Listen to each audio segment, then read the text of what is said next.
Thanks to Doug Smith, the Toronto Star. Dwane, you asked for players to play with pride, and they did. But overall, can you sum up the feelings for the series? Well, it's tough because we know we were better and we could have played better in the first 3 games. We didn't. First of all, I want to congratulate the Cleveland Cavaliers. I think they're a well-oiled machine, playing on all cylinders right now.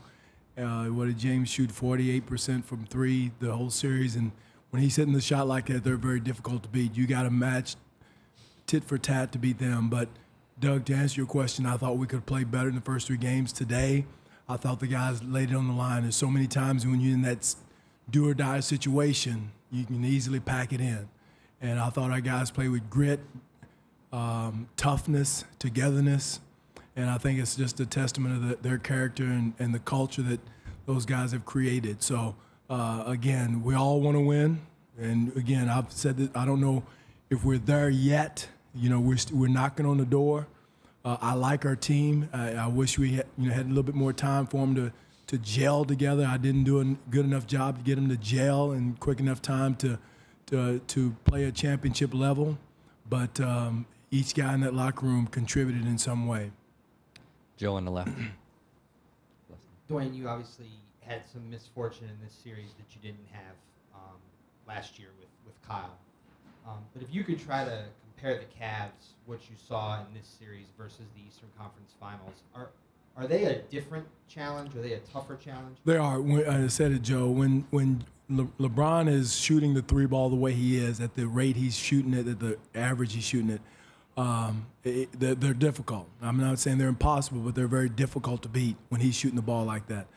Because, again, the floor is so spread, it really takes away. And then they bring in Fry and Corver. They've got the floor spread so much. And now here goes Kyrie driving down the lane. So they present so many problems offensively. You got to score 117, 118 points a night to beat them because they have that many weapons offensively. You know, and again, we didn't shoot the ball the way we normally do, but they present so many problems. But it starts with his 3-point shooting, the way he can spread the floor. He's a 0.4, 0.3, whatever you want to call him, and he's one of the best that's ever played in that position. But again, I do think if we had played at a level at the way we did today, with that type of intensity, focus, and grit, we would have had a better chance. Mike, go ahead. Dwane, when you talk about the having a little more time, was that the Kyle injury, or was that getting Serge? A little bit of everything, Michael. It was a little bit of Serge, Tuck. There's so many little nuances that you wanted to go as the game was going on with Serge and Tuck. But again, also Kyle coming back. All those are excuses, but nobody gives a crap. And but time is something we didn't have a lot together with that group.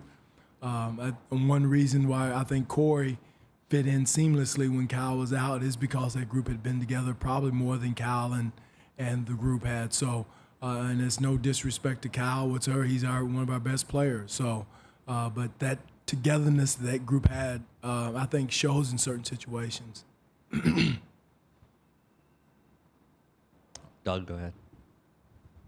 Great. Sorry, Doug Smith again. With that being said, there's a specter of change around this roster is significant with 4 free agents and your top 8 players. Will that be a difficult management thing for you to deal with upstairs? No, again, I'm going to leave that up to Messiah. We haven't talked about it. We've been trying to win in the series, and that's something. We have some free agents, but those are decisions will be up to Messiah and Jeff, and we'll sit down and talk about those things. But, right now is not the time to even think about those things.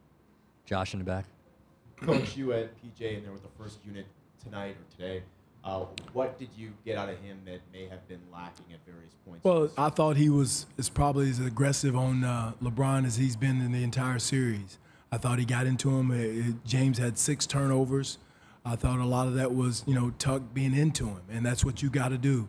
LeBron's one of the best that's ever played the game, but still, you got to get into him. You got to make him turn his back, make him feel uncomfortable, because if you don't, he's going to pick you apart. And I thought Tuck did a great job with him today.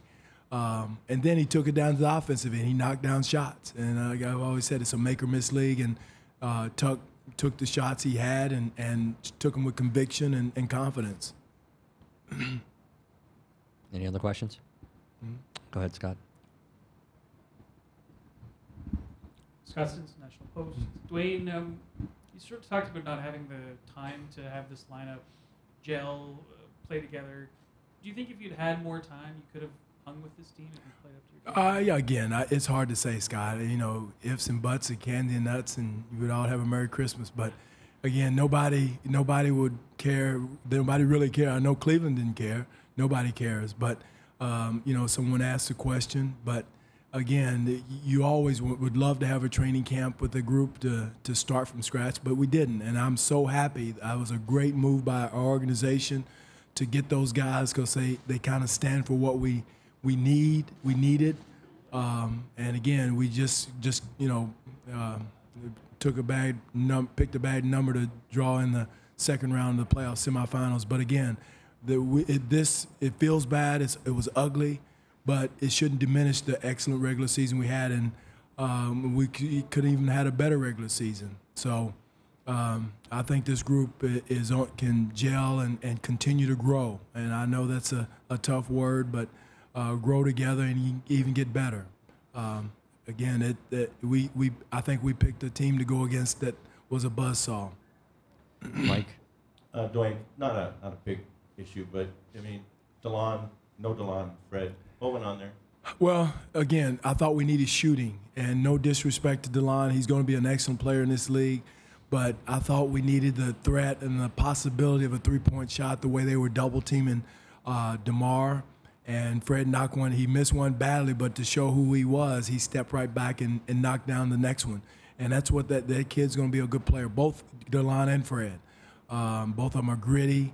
Fred's a winner, DeLon's a winner, but it just felt like we needed shooting, another shooter, because that's who they were rotating off of and trapping from, and we was trying to make them pay for that. Jeff on the right side.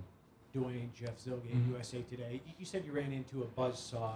They were not a buzzsaw post All-Star break. Right. How much of a different team were they, especially on the defensive end? And do you believe in the idea that teams can flip a proverbial switch and play better?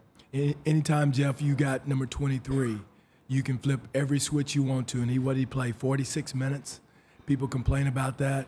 You know, he's the difference. I mean, that they did flip a switch. They're a totally different team defensively and definitely offensively post All-Star break. Anybody that thinks anything differently doesn't know anything about basketball, because that team presents so many problems, shooting, you know, and the way they were making shots in this series, and some of them were well guarded. You know, they were hanging over Love and Korver's one that I wanted to, you know, we take credit for, because we fell asleep in the second quarter, and he came off too clean in a couple of situations. But they were making shots that were well covered, hand in the face. You know, so again, they present so many problems offensively. It's going to take a Herculean effort to beat them. You know, you're going to have very flexible defenders, and you're going to have to score 117, 118 points a night to beat them.